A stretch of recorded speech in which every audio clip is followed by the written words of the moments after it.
செயல்பாடுகளில் சிறந்து விளங்கும் மாணவர்கள் வெளிநாடுகளுக்கு சுற்றுலா அழைத்து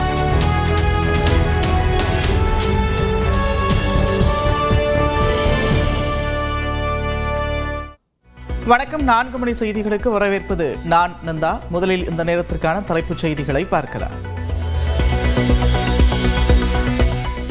தனது மூத்த மகன் தேஜ் பிரதாப்பை 6 ஆண்டுகளுக்கு கட்சியிலிருந்து நீக்கினார் ராஷ்டிரிய ஜனதா தளத்தின் நிறுவனர் லாலு பிரசாத். அனுஷ்கா யாதவ் என்பவருடன் வாழ்ந்து வருவதாக தேஜ் பிரதாப் அறிவித்த நிலையில் அதிரடி. கேரளாவின் கொச்சி அருகே 100 கண்டெய்னர்களுடன் கடலில் மூழ்கிய கப்பல்.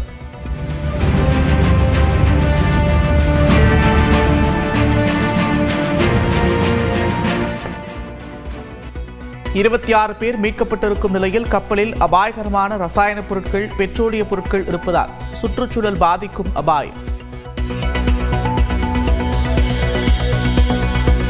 கோவை, நீலகிரி மாவட்டங்களில் இன்று அதிக கனமழைக்கு வாய்ப்பு. நெல்லை, தேனி, தென்காசி மாவட்டங்களில் மிக கனமழையும், திருப்பூர், திண்டுக்கல், கன்னியாகுமரி மாவட்டங்களில் கனமழைக்கு வாய்ப்பிருப்பதாகவும் வானிலை மையம் கணிப்பு. ரெட் அலர்ட் காரணமாக மூடப்பட்ட உதகை படகு இல்லம். தகவல் அறியாமல் வந்து ஏமாற்றத்துடன் திரும்பிச் சென்ற சுற்றுலா பயணிகள்.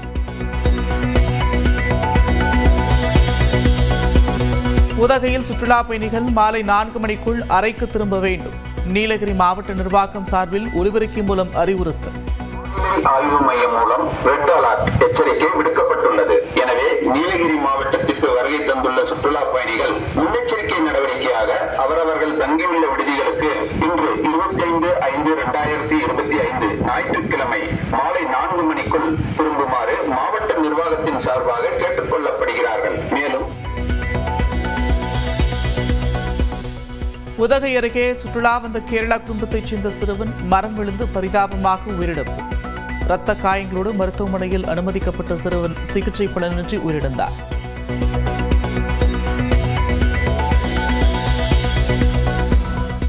கூடலூரில் காரில் ஆற்றை கடக்க முயன்றபோது திடீரென்று வெள்ளப்பெருக்கு. 3 பேர் தப்பிய நிலையில் காரை மீட்பதில் நீடிக்கும் சிக்கல்.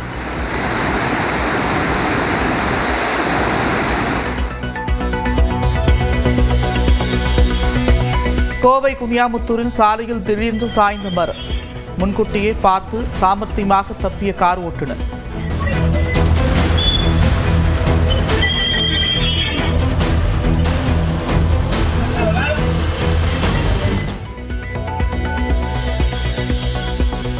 சேலம் மாவட்டம் ஏற்காட்டில் சாலையில் விழுந்த மரம். 4 மணி நேரம் போராடி அகற்றிய தீயணைப்பு வீரர்கள்.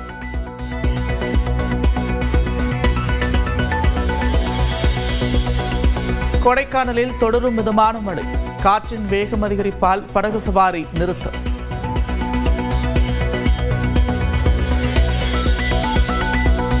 குற்றாலம் மீனருவியில் குளிக்க விதித்த தடை நீக்கம். வெள்ளப்பெருக்கு குறைந்ததை அடுத்து நடவடிக்கை.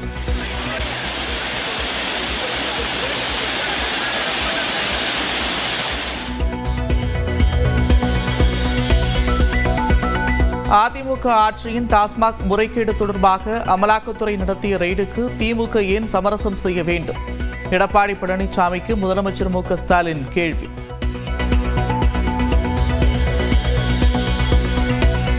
திமுக இரட்டை வேடம் போடுவதாக எதிர்க்கட்சித் தலைவர் எடப்பாடி பழனிசாமி குற்றச்சாட்டு. பிரதமருக்கு கருப்பு பலூன் காட்டிய மு.க. ஸ்டாலின் தற்போது வெள்ளை கொடி காட்டுவதாகவும் விமர்சனம்.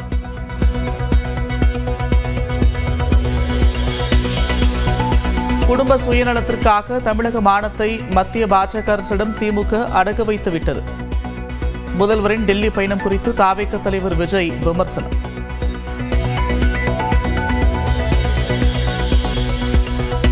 ஆபரேஷன் சிந்தூர் மாறிவரும் இந்தியாவின் பிரதிபலிப்பு. மன் கி பாத் வானொலி உரையில் பிரதமர் மோடி பெருமிதம்.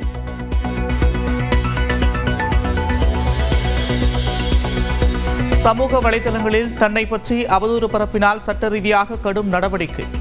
ரவி மோகன் விவகாரத்தில் பாடகி கிரிஷா வழக்கறிஞர் மூலம் நோட்டீஸ்.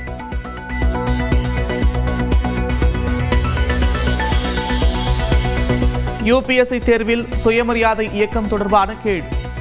பெரியாரை சாதி பெயருடன் குறிப்பிட்டதால் சர்ச்சை.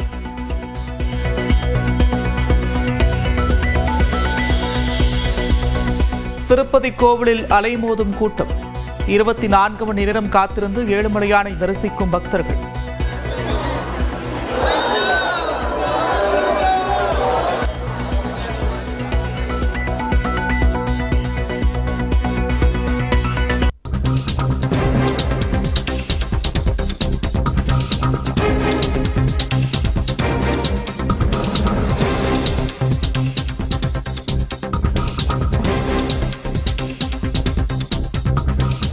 கோவை வெள்ளையங்கிரி மலைக்கு பக்தர்கள் செல்ல தடை விதிக்கப்பட்டுள்ளது. அண்மை செய்தியாக பார்க்கிறோம். 2 நாட்களுக்கு பக்தர்களுக்கு தடை விதிக்கப்பட்டுள்ளது. வெள்ளையங்கிரி மலையேறிய பெண் உட்பட 2 பேர் உயிரிழந்த நிலையில் தடை விதிக்கப்படுவதாக வனத்துறை அறிவித்துள்ளது. கோவை வெள்ளையங்கிரி மலைக்கு செல்ல பக்தர்களுக்கு தடை விதிக்கப்பட்டுள்ளது. ரெட் அலர்ட் விடுக்கப்பட்டிருப்பதால் தற்காலிகமாக 2 நாட்களுக்கு மலையேற தடை விதிக்கப்பட்டுள்ளது.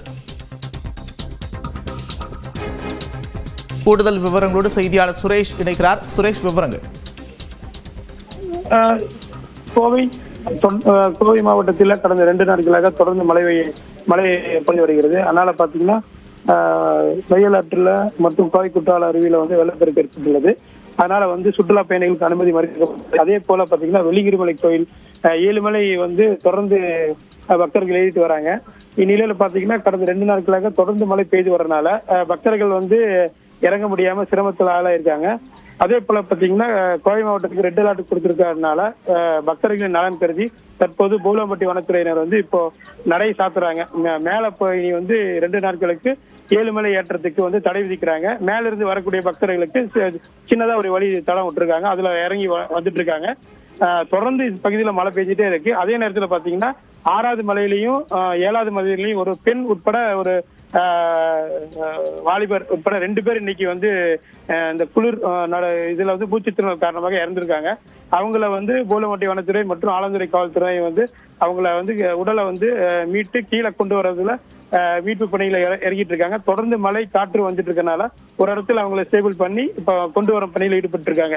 அதனால தொடர்ந்து இந்த மாதிரி தொடர்ந்து சூழ்நிலை மாறிட்டு இருக்கு. மேல பருவநிலை மாற்றம், அதே மாதிரி கனமழை காரணமாக தொடர்ந்து அருவி மாதிரி எல்லா இடத்துலயும் தண்ணி போயிட்டு இருக்கனால அவங்களோட பக்தர்கள் இனி ஏறக்கூடாது, ஏறினா மறுபடியும் பிரச்சனை ஏற்படும் அப்படிங்கறதுக்காக பூலம்பட்டி வனத்துறையினர் தடை வச்சிருக்காங்க. இதுவரைக்கும் இந்த மாதிரி ரெட் அலர்ட்ல வனத்துறையினர் தடை விதித்ததில்லை. இதுதான் முறை. நன்றி சுரேஷ், விவரங்களுக்கு.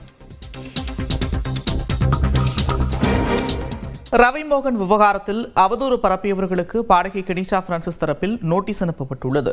ரவிமோகன் ஆர்த்தி தம்பதி விவாகரத்து கோரி நீதிமன்றத்தில் மனு தாக்கல் செய்த நிலையில் வழக்கு விசாரணையில் உள்ளது. இந்நிலையில் ரவிமோகனுடனான மனமுறிவுக்கு 3வது நபர்தான் காரணம் என்று கெனிஷா பிரான்சிஸின் பெயரை குறிப்பிடாமல் ஆர்த்தி தெரிவித்திருந்தார். இதனையடுத்து பாடகி கெனிஷாவுக்கு எதிராக பலரும் சமூக வலைதளங்களில் பதிவிட்டு வந்தனர். இந்நிலையில் ரவிமோகன் விவகாரத்தில் சமூக வலைதளங்களில் ஆபாச கருத்துக்கள் பதிவிட்டவர்கள் மற்றும் அவதூறு பரப்புவோருக்கு கெனிஷா பிரான்சிஸ் தரப்பில் நோட்டீஸ் அனுப்பப்பட்டுள்ளது.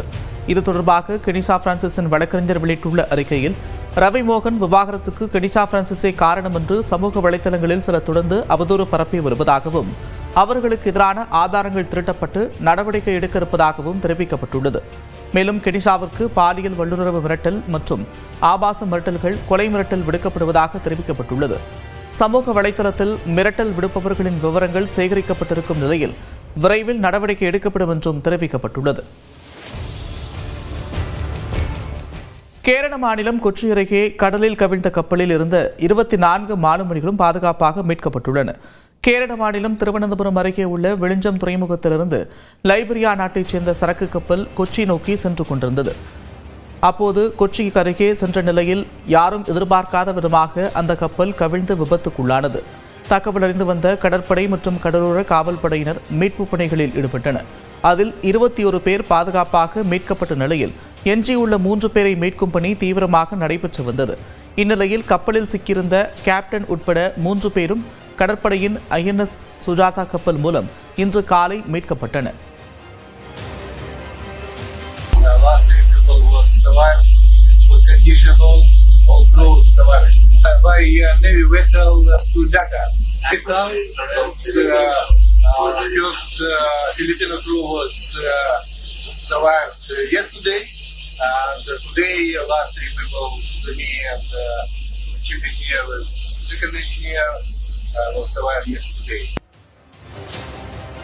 விபத்தில் சிக்கிய கப்பலிலிருந்து ரசாயனம் கடலில் கொட்டியதால் அந்த பகுதி ஆபத்தான பகுதியாக அறிவிக்கப்பட்டுள்ளது. கடலில் ரசாயனம் பெறுவதை தடுக்கும் பணியில் ECGS சக்சன் கப்பல் ஈடுபட்டிருக்கிறது.